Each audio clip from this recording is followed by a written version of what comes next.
En los bares más sucios de Los Ángeles, entre el humo de tabaco y el olor a cerveza rancia, una máquina de escribir esperaba cada madrugada.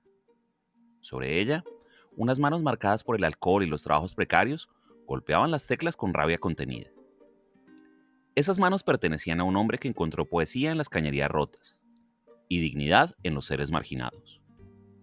Un hombre que convirtió el fracaso en un arte, la crudeza en belleza, la autenticidad en rebelión. Charles Bukowski no llegó a la literatura por ambición, sino por pura necesidad visceral.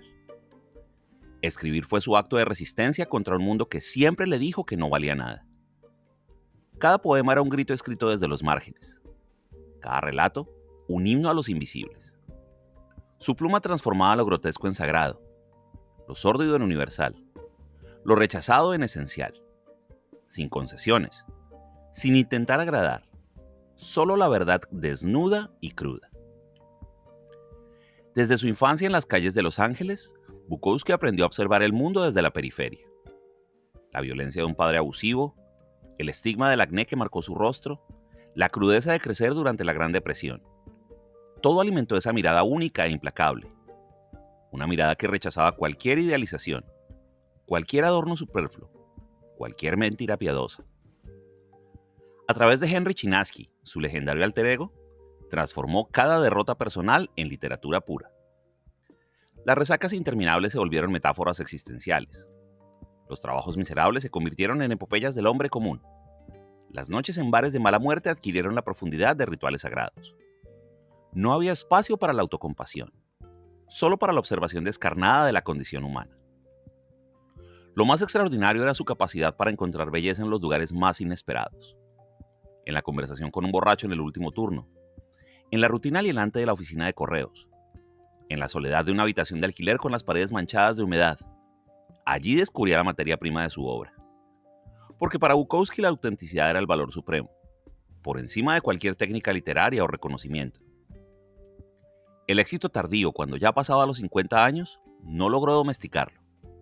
Siguió bebiendo en los mismos bares de siempre, escribiendo en la misma casa modesta de San Pedro, viviendo con la misma intensidad desgarradora. La fama no cambió su esencia, porque la verdadera traición había sido dejar de ser quien era, abandonar ese lugar oscuro y auténtico que daba sentido a su escritura.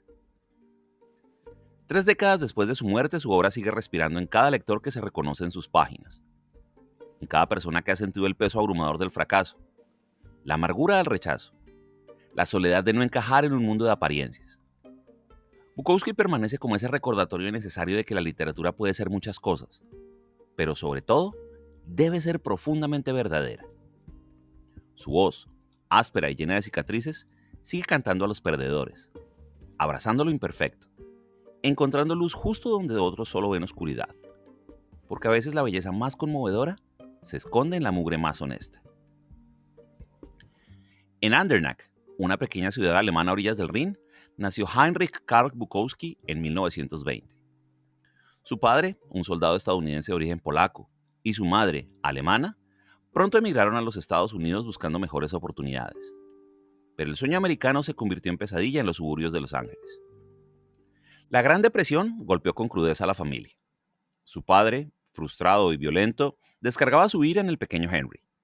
Los golpes eran diarios, el miedo constante. La madre, sumisa y resignada, observaba impotente desde la cocina. Esa violencia doméstica marcaría para siempre su percepción del mundo. En la escuela, el acné severo que cubría su rostro lo convirtió en el blanco de las burlas. Los otros niños lo evitaban. Los profesores lo ignoraban. Aprendió así la cruel jerarquía social desde muy temprano. Esos años de soledad y rechazo forjaron su mirada de observador marginal, de eterno excluido. A los 13 años ocurrió un evento crucial. Su padre lo llevó por primera vez al hipódromo. Allí descubrió un mundo paralelo, donde los perdedores tenían su propia dignidad. Los apostadores fracasados, los caballos heridos, los empleados mal pagados, todos formaban parte de una sociedad alternativa que él entendería mejor que nadie. La universidad solo duró unos meses. Los cursos de periodismo y arte le parecieron vacíos, desconectados de la realidad que él conocía. Prefirió la educación de las calles, los bares, los trabajos temporales. Esa decisión temprana definiría su camino. Sería un escritor que aprendió de la vida, no de las aulas. Esos primeros años contienen ya todos los temas de su obra futura: la violencia como lenguaje cotidiano, la soledad del inadaptado, la belleza oculta en los márgenes, la hipocresía de las instituciones. El niño marcado por los golpes y el acné se estaba transformando, sin saberlo aún, en el cronista de los seres rotos. Entre 1941 y 1955, Bukowski emprendió un viaje a través de los Estados Unidos que sería su verdadera universidad. Viajó en trenes de carga, durmió en albergues para indigentes, trabajó en fábricas y en restaurantes. Cada ciudad era una lección, cada trabajo temporal un capítulo de su formación. Vivió en Filadelfia, Nueva Orleans, San Luis, Miami. En cada lugar sobrevivió con trabajos miserables: lavaplatos, cargador de camiones, guardia de seguridad. Aprendió que el sistema estaba diseñado para aplastar a los débiles y que la única libertad posible estaba en los márgenes. El alcohol se convirtió en su compañero constante, no como escape, sino como forma de ver el mundo con mayor claridad. En los bares de mala muerte encontró sus mejores profesores: borrachos sabios, prostitutas filósofas, apostadores arruinados. Todos tenían historias que contar, verdades que compartir. En 1944, su primer relato publicado, Aftermath of a Lengthy Rejection Slip, apareció en Story Magazine. Podría haber sido el inicio de una carrera convencional, pero él eligió otro camino. Rechazó el mundo literario establecido, prefiriendo la autenticidad de los bajos fondos. Los años 50 lo encontraron de vuelta en Los Ángeles, viviendo en habitaciones de alquiler en el distrito de Skid Row. Perdió trabajos, pasó hambre, fue arrestado por vagancia. Pero en medio de ese caos comenzó a escribir con una voz única, cruda, inconfundible. Esta década de vagabundeo y miseria voluntaria fue fundamental. Aquí forjó su ética literaria: escribir solo desde la experiencia directa, rechazar el artificio, buscar la verdad aunque duela. Los años salvajes no fueron tiempo perdido, fueron el crisol donde se formó el escritor. En 1952 Bukowski tocó fondo. Con 32 años, enfermo y sin perspectivas, aceptó un trabajo como cartero. Esta decisión pragmática que él consideraba una rendición, paradójicamente le salvó la vida. El trabajo era monótono, pero proporcionaba un sueldo estable. Durante 12 años recorrió las calles de Los Ángeles cargando pesadas bolsas de correo. Las interminables jornadas, los jefes autoritarios, las quejas de los destinatarios, todo se convertiría después en material literario.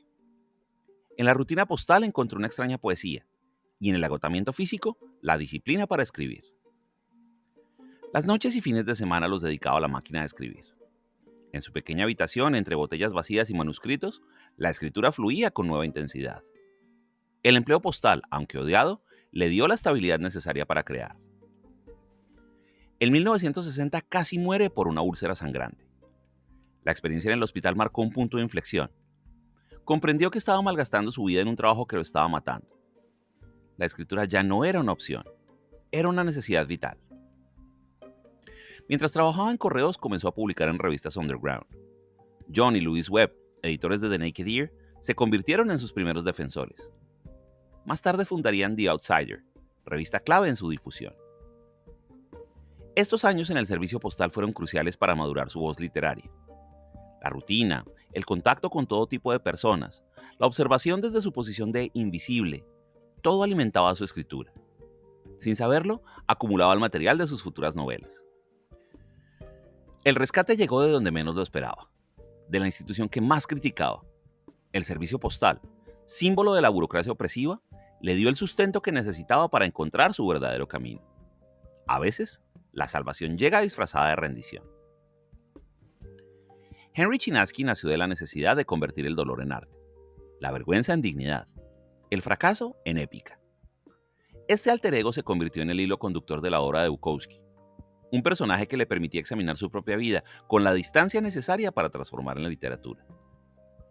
Chinaski no era una copia exacta de Bukowski, sino su versión depurada. Compartían experiencias vitales, pero el personaje literario tenía una lucidez que a menudo escapaba al hombre real. A través de él, Bukowski podía analizar sus propias miserias, con una mezcla de crudeza y ternura que hubiera sido imposible en la autobiografía directa. El personaje apareció por primera vez en sus relatos cortos de los años 60, pero alcanzaría su plenitud en novelas como Factotum, Cartero y Mujeres. En cada una de ellas, Chinaski encarnaba una etapa diferente de la vida: la juventud errante, la madurez atrapada en trabajos denigrantes, la vejez enfrentándose a la fama inesperada. Lo genial de Chinaski era su humanidad contradictoria. Podía ser cruel y compasivo en la misma página, cínico y vulnerable en el mismo párrafo. Era el antihéroe perfecto para el siglo XX. Un hombre que se negaba a seguir el guión del sueño americano, pero que tampoco proponía alternativas románticas. Simplemente sobrevivía, observaba y a veces escribía. A través de este doble literario, Bukowski exploraba temas universales: la soledad en medio de la multitud, la búsqueda de belleza en lo sórdido, la resistencia frente a la maquinaria social.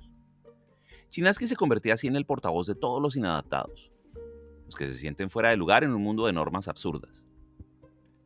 La creación de Chinaski sigue la gran tradición literaria del doble que encontramos en Pessoa y sus heterónimos, en Céline en su viaje al fondo de la noche, en los personajes de Kerouac que recorren carreteras interminables. Pero Bukowski aportaba algo nuevo, un realismo tan descarnado que resultaba poético. Chinaski sigue vivo hoy porque representa una verdad incómoda pero necesaria, que la autenticidad duele, que la libertad tiene un precio, y que a veces la forma más valiente de vivir es aceptar que somos imperfectos. En un mundo de imágenes curadas y vidas editadas, su voz áspera y honesta resulta más necesaria que nunca. En Cartero, primera novela de la trilogía autobiográfica, Chinaski encuentra una extraña estabilidad en el trabajo postal. La rutina alienante de repartir correos se convierte en un observatorio privilegiado de la condición humana. Cada buzón, cada destinatario, cada calle recorrida bajo el sol revela las miserias y grandezas de la vida común. Bukowski transforma lo mundano en épico, mostrando cómo hasta el trabajo más denigrante puede contener momentos de profunda humanidad. Mujeres representa el punto culminante de su madurez literaria. Aquí, Chinaski se enfrenta al éxito inesperado y a sus complejas relaciones con las mujeres. La fama llega cuando ya es demasiado mayor para disfrutarla, y las relaciones se convierten en un campo de batalla donde el deseo y el miedo chocan constantemente. Bukowski explora la intimidad con una crudeza que resulta conmovedora, mostrando cómo el amor y la soledad son dos caras de la misma moneda. Lo extraordinario de esta trilogía es cómo se convierte el fracaso en una forma de sabiduría. Chinaski no triunfa según los parámetros convencionales, pero encuentra una libertad paradójica en la derrota. Aprende que el verdadero éxito está en mantenerse fiel a uno mismo, aunque eso significa nadar contracorriente permanentemente. Esas tres novelas forman un retrato completo de la condición humana en el siglo XX. No desde la grandeza histórica, sino desde la perspectiva de quien vive en los márgenes. Bukowski demuestra que las vidas aparentemente insignificantes pueden contener una profundidad extraordinaria, y que la verdadera épica no está en los héroes, sino en los seres comunes que se niegan a rendirse. La trilogía de Chinaski sigue respirando hoy porque habla de algo universal: la lucha por encontrar sentido en un mundo absurdo, el anhelo de conexión en medio del aislamiento, la búsqueda de belleza en lo imperfecto. Bukowski nos recuerda que hasta las vidas más rotas pueden contener momentos de gracia, y que a veces aceptar el fracaso es la mayor victoria posible. Las mujeres fueron para Bukowski un territorio de conflicto y revelación, un espejo que reflejaba sus propias contradicciones. Jane Cooney Baker, su primer gran amor, encarnó el ideal de la compañera que compartía su adicción al alcohol y su desprecio por las convenciones. Su muerte prematura lo marcaría profundamente, dejando una huella imborrable en su obra. Frances Smith representó el intento fallido de domesticación. Con ella tuvo a su única hija, Marina, pero la vida familiar resultó ser una jaula que no podía soportar. El conflicto entre el instinto paternal y la necesidad de libertad se convertirá en uno de los dramas más recurrentes de su escritura. Linda King, escultora y poeta, fue su igual intelectual. Su relación fue una tormentosa batalla de egos creativos, donde el amor y la competencia se mezclaban en dosis igualmente explosivas. Juntos protagonizaron lecturas poéticas legendarias, donde el alcohol y la pasión crearon un espectáculo tan caótico como genuino. Pero sería Linda Lee Vale, su última esposa, quien encontraría la forma de domesticar al viejo indomable. No intentó cambiar su esencia, sino crear un espacio donde pudiera escribir sin destruirse completamente. Bajo su influencia, Bukowski encontró una estabilidad doméstica que paradójicamente alimentó su creatividad. En su novela Mujeres, Bukowski desnuda la brutal honestidad de estas relaciones.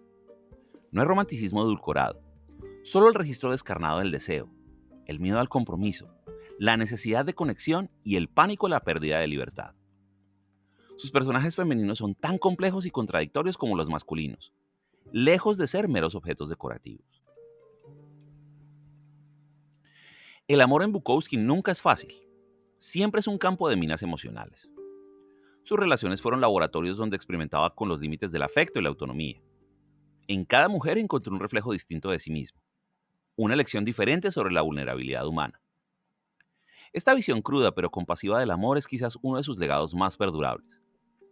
Bukowski nos muestra que el afecto puede ser a la vez salvavidas y ancla, refugio y prisión, que en el fondo todos buscamos lo mismo, alguien que nos entienda sin juzgarnos, que nos acepte con nuestras miserias y todo, que nos acompañe en este viaje absurdo llamado vida. Bukowski abordó la poesía como quien desmonta un motor, con las manos manchadas de grasa y la mirada práctica. Rechazaba la solemnidad de los círculos literarios, prefiriendo el lenguaje directo de la calle. Sus versos respiraban el ritmo del habla común, elevando lo cotidiano a categoría literaria, sin perder su esencia terrenal. Su estilo bebió de fuentes diversas, pero siempre mantuvo una voz inconfundible. De John Fante aprendió que se podía escribir con rabia y ternura simultáneamente. De Robinson Jeffers asimiló esa mirada compasiva hacia lo salvaje y lo marginal. Pero fue en los bares y las oficinas de correos donde encontró su verdadera musa. La poesía que late en las conversaciones de madrugada, en las quejas de los jefes, en el susurro de las apuestas perdidas. Los temas de su poesía eran los mismos de su prosa, pero tratados con mayor intensidad lírica. El trabajo alienante se convertía en meditación existencial, la resaca en reflexión metafísica, la soledad en compañera de viaje. Cada poema era un destilado de experiencia pura, sin adornos retóricos, sin concesiones al buen gusto. La estructura de sus poemas rompía con las convenciones establecidas. No había estrofas perfectas ni métricas académicas, solo el ritmo natural de la respiración y el pensamiento. Usaba el espacio de la página como un campo de batalla, donde cada palabra debía ganarse su lugar a pulso. Hoy sus poemas siguen resonando porque hablan del corazón de la experiencia humana. Porque en un mundo de lenguaje edulcorado y emociones empaquetadas, su voz áspera y verdadera nos recuerda que la poesía no es un lujo, sino una necesidad. Que todos llevamos un poeta por dentro, esperando encontrar las palabras para nombrar nuestro dolor, nuestra alegría, nuestra extraña y maravillosa ordinariedad. En 1969 ocurrió el milagro que cambiaría su vida. John Martin, un apasionado editor de literatura marginal, le ofreció un acuerdo sin precedentes: $100 mensuales de por vida, a cambio de que abandonara su trabajo en correos y se dedicara exclusivamente a escribir. Era la oportunidad que Bukowski había esperado durante décadas, pero era también su mayor miedo: la prueba definitiva de si realmente valía como escritor. La relación entre Martin y Bukowski se convertirá en una de las asociaciones más productivas de la literatura estadounidense. Martin no era solo un editor, era un creyente. Veía en Bukowski no solo un escritor talentoso, sino la voz auténtica de una América que rara vez encontraba expresión literaria. Durante 25 años publicaría metódicamente sus poemas, novelas y relatos, construyendo obra a obra el legado del escritor. Bajo el amparo de Black Sparrow Press, Bukowski entró en su etapa más prolífica. Liberado de la rutina postal, podía dedicar sus días a lo que mejor sabía hacer: observar el mundo y contarlo. Escribía con una disciplina feroz, como si cada palabra fuera un desafío a quienes alguna vez dudaron de él. La confianza de Martin resultó ser el mejor estímulo creativo. Por primera vez, Bukowski tenía un editor que no intentaba domesticar su voz, sino que la celebraba en toda su crudeza. Esta libertad permitió que su estilo alcanzara su máxima expresión, refinándose sin perder su esencia callejera. Juntos, editor y escritor demostraron que había un público para la literatura más auténtica. Los libros de Bukowski, con sus características portadas de arte vanguardista, comenzaron a venderse no solo en Estados Unidos, sino en Europa, donde encontró una acogida especialmente entusiasta. El pacto con Black Sparrow Press fue más que un contrato editorial. Fue la validación final de que su obstinada fe en la escritura no había sido en vano. Martin le había dado lo que ningún otro le ofrecía: tiempo para escribir y la certeza de que había alguien esperando leer lo que escribiera. El camino al reconocimiento fue lento, pero imparable. Mientras en los circuitos literarios tradicionales lo ignoraban, Bukowski construía su leyenda en bares, pequeñas editoriales y revistas underground. Europa, especialmente Alemania y Francia, lo descubrieron antes que su propio país. Allí, su voz cruda y auténtica resonó con una generación que veía en él al verdadero poeta americano. La película Barfly de 1987 marcó el punto de inflexión. Escrita por el propio Bukowski y dirigida por Barbara Schroeder, la cinta llevó su universo a las pantallas de cine con Mickey Rourke y Faye Dunaway como protagonistas. De repente, su nombre empezó a sonar en medios que antes lo habían ignorado. La fama, esa cosa extraña que tanto había despreciado, llamaba a su puerta. Con el reconocimiento llegaron las paradojas. El cantor de los marginados se convertía en figura de culto. El poeta de los bares veía sus libros publicados en ediciones cuidadas. El crítico feroz del sistema era ahora parte del establishment literario. Pero Bukowski nunca traicionó su esencia. Seguía escribiendo desde la misma casa modesta de San Pedro, bebiendo en los mismos bares, mirando el mundo con la misma mezcla de rabia y ternura. Sus lecturas públicas se convirtieron en eventos legendarios. Llegaba con una bolsa de papel marrón llena de latas de cerveza. Leía con esa voz ronca que parecía salida de una cañería y contestaba las preguntas del público con su humor ácido y sincero. Cada lectura era una performance, un recordatorio de que la poesía no tenía por qué ser solemne para ser profunda. En sus últimos años, mientras el cáncer se extendía por su cuerpo, siguió escribiendo con una urgencia renovada. Sabía que el tiempo se acababa y cada poema, cada relato, era un mensaje en una botella lanzado al futuro. Su epitafio, Don't Try, resume su filosofía. No fuerces las cosas, deja que la autenticidad fluya. Hoy Bukowski es más que un escritor. Es un símbolo de la autenticidad en un mundo de apariencias. Su obra sigue encontrando nuevos lectores, jóvenes que descubren en sus páginas esa verdad cruda que tanto escasea en la literatura convencional. Porque al final el reconocimiento más valioso no son ni los premios ni las ventas, sino esa conexión íntima que se establece entre el escritor y quien en la soledad de su habitación encuentra en sus palabras un reflejo de su propia humanidad. 3 décadas después de su muerte, la voz de Bukowski sigue resonando con una fuerza que el tiempo no ha debilitado. Su legado no son solo los libros que escribió, sino la actitud con la que enfrentó la vida y el arte. Esa postura radical de honestidad que desafió todas las convenciones literarias y que sigue inspirando a quienes creen que la autenticidad es el valor supremo de la creación. Don't Try, el enigmático epitafio que eligió para su tumba, encierra toda su filosofía. No se trata de rendirse, sino de no forzar lo que no es auténtico. Como él mismo explicaba, si tienes que esforzarte demasiado, probablemente no sea para ti. Es la sabiduría del viejo luchador que comprendió que la verdadera fuerza está en fluir con la propia naturaleza, por imperfecta que ésta sea. Su otra gran frase, encuentra lo que amas y deja que te mate, parece una contradicción, pero en realidad completa el círculo. Porque Bukowski amó escribir, amó el alcohol, amó las carreras de caballos, amó la vida en toda su crudeza y aceptó pagar el precio por ese amor, sin quejas, sin arrepentimientos. Como escribió en su poema The Loving Heart: no dejes que te aniquilen, sé consciente de la luz, a veces hay que saltar. En Bluebird, uno de sus poemas más reveladores, confesaba: hay un pájaro azul en mi corazón que quiere salir, pero soy duro con él. Le digo, quédate ahí dentro, no voy a permitir que nadie te vea. Esa metáfora del pájaro azul representa la vulnerabilidad que siempre ocultó tras su armadura de dureza, la ternura que late bajo la superficie áspera. Bukowski demostró que se puede hacer arte con los pedazos rotos de una vida, que no hace falta tener una existencia ejemplar para crear belleza, sino la valentía de mirarse al espejo sin mentiras. Su obra es un testimonio de que las heridas, lejos de ser un obstáculo, pueden convertirse en la fuente más poderosa de creación. Hoy, cuando el mundo parece más obsesionado que nunca con las apariencias, su voz áspera y verdadera resulta más necesaria que nunca. Nos recuerda que está bien ser imperfecto, está bien fracasar, está bien llevar cicatrices, porque como escribió en su último poema, la gente no es tan mala como crees, y la vida, aunque a veces duela como el infierno, vale la pena ser vivida. Su legado perdura en cada lector que encuentra consuelo en sus páginas, en cada escritor que se atreva a ser honesto, en cada persona que prefiere la verdad incómoda a la mentira confortable. Bukowski sigue aquí, en los bares que nunca cerrarán, en las máquinas de escribir que siguen golpeando de madrugada, en el corazón de todos los que eligen vivir y escribir sin concesiones.